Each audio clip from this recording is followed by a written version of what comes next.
হে everyone, আসসালামু আলাইকুম। স্মৃতিস cooking রুমে আপনাদের সবাইকে আবারও ওয়েলকাম। আজকে আপনাদের সাথে ভীষণ মজাদার এই পোয়া পিঠা বা তেলের পিঠার রেসিপিটি শেয়ার করব। ভিডিওর শুরুতেই বলে রাখি, ভিডিওতে একটা লাইক দিয়ে ভিডিওটি দেখা শুরু করবেন, আর ভিডিওটি ভালো লাগলে অবশ্যই একটা কমেন্টস করবেন। আর আমার চ্যানেলটিকে যদি সাবস্ক্রাইব না করেন, প্লিজ আমার চ্যানেলটিকে সাবস্ক্রাইব করে দিবেন। চলুন তাহলে কথা না বাড়িয়ে মূল রেসিপিতে চলে যাই। এখানে একটা মিক্সিং বলে আমি 2 কাপ শুকনো চালের গুঁড়ি নিয়ে নিচ্ছি। দিয়ে দিচ্ছি স্বাদ মতো লবণ। লবণটা দিয়ে একটা হ্যান্ড উইক্স দিয়ে খুব ভালো করে আমি মিশিয়ে নিচ্ছি। মেশানো হয়ে গেলে আগে থেকে আমি গরুর দুধ জাল করে ঘন করে রেখেছিলাম, সেই ফুটন্ত গরম দুধটা আমি এর মধ্যে দিয়ে দিচ্ছি। আমি একটা হ্যান্ড উইক্স দিয়ে মিশিয়ে দিচ্ছি এবং দুধটা আমি একবারে না দিয়ে অল্প অল্প করে মিশিয়ে নিচ্ছি। এটা হাত দিয়ে করতে পারলে বেশি ভালো হতো, যেহেতু ফুটন্ত গরম দুধ তাই হাত দিয়ে করা সম্ভব নয়। হ্যান্ড উইক্স দিয়ে আমি এভাবে একটা ডো করে নিচ্ছি। একটা ডোয়ের মতো হয়ে গেলে আমি এবার হাত দিয়ে এটাকে মথে নিব। গরম থাকা অবস্থায় আমি কিন্তু এভাবে হাত দিয়ে এটাকে প্রায় 5 থেকে 6 মিনিট মথে নিচ্ছি। এভাবে মথে নেওয়ার চেষ্টা করবেন, তাহলে কিন্তু পিঠাটা খেতে ভালো লাগবে। খুব ভালো করে যখন আমার এভাবে মথা হয়ে গিয়েছে, এবার আমি এর মধ্যে চিনি অ্যাড করে দিব।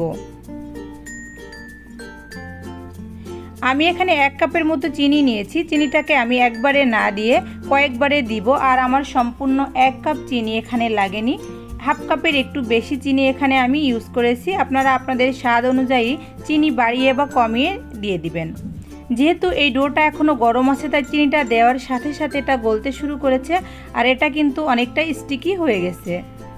এবার কিন্তু আমি আরও একটু চিনি দিয়ে দিলাম এবং হাত দিয়ে খুব ভালো করে চিনিটাকে মিশিয়ে নিচ্ছি। দেখুন, চিনিটা মেশানো হয়ে গেলে এটা কিন্তু এবার লিকুইড হতে শুরু করেছে। আমি এবার হাত দিয়ে খুব ভালো করে এটাকে আরও 5 থেকে 6 মিনিট ফেটিয়ে নিব। এভাবে অবশ্যই ফেটিয়ে নেওয়ার চেষ্টা করবেন, তাহলে কিন্তু পিঠাটা খুবই সফট হবে।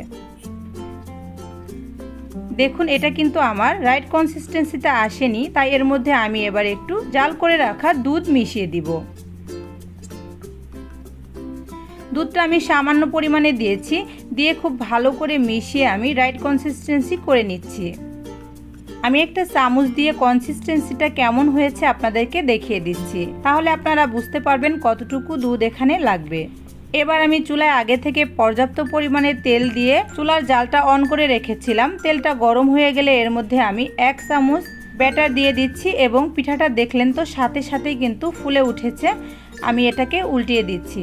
এটা আপনারা যেভাবে ভেজে উঠাতে চান সেভাবেই উঠাতে পারেন। সম্পূর্ণ সাদা রেখে উঠাতে পারেন, আবার একটু কালার করেও উঠাতে পারেন। আমার কাছে একটু সাইড থেকে ব্রাউন হলে ভালো লাগে, তাই আমি এভাবে উঠিয়ে নিচ্ছি। আরও একটা পিঠা বানিয়ে দেখিয়ে দিলাম। আমি এভাবে করে কিন্তু প্রতিটা পিঠাই ভেজে তুলে নিব। এভাবে করে আমি সবকটা পিঠা ভেজে তুলে নিয়েছি। দেখুন, পিঠার কালারটা কিন্তু অনেক সুন্দর হয়েছে, আর খেতে কিন্তু ভীষণ মজার। চলুন একটা পিঠা ভেঙে দেখাই। দেখলেন তো কত সহজেই কিন্তু পিঠাটা একদম ভেঙে গেল এবং ভিতরটা কতটা সফট হয়েছে আপনারা দেখলেই বুঝতে পারছেন। এই রেসিপিতে অবশ্যই বাসায় একবার ট্রাই করে দেখবেন, এটা খেতে কিন্তু ভীষণ মজার।